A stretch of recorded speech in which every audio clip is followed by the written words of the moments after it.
Madam Speaker, I rise today in opposition to HR1, the so-called For the People Act. My colleagues on the other side of the aisle are touting this sweeping legislation as a win for transparency and election integrity. Nothing could be further from the truth.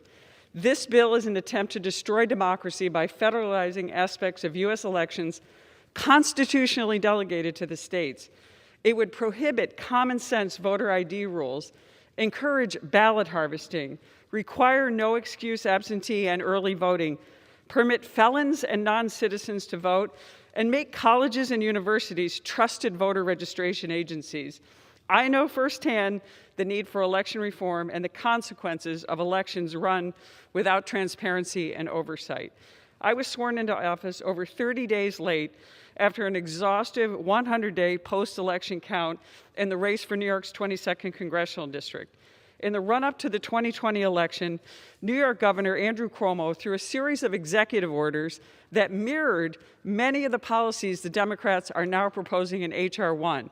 The result was one of the most poorly run elections in the entire nation. It was a disgrace to our system of government.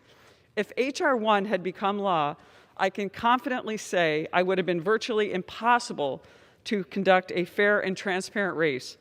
New York's election debacle reveals HR1's real-world consequences. If this legislation had been adopted, the errors exposed in my race wouldn't be the exception. It would have been bureaucratic chaos, and that would have been the norm. The American people are demanding... Time's expired. I'd like to give her an extra 30 seconds. Gentlelady is recognized for 30 seconds. Thank you. It is clear we need reforms to restore confidence in our elections, but what my Democratic colleagues are proposing would dramatically change election law. The American people are demanding a common-sense framework for election reform that strengthens security without compromising integrity. Congress should focus on delivering results to the American people, not perpetuating their own power at an irreversible and grave cost to our democratic principles. I yield back. Gentlelady from California.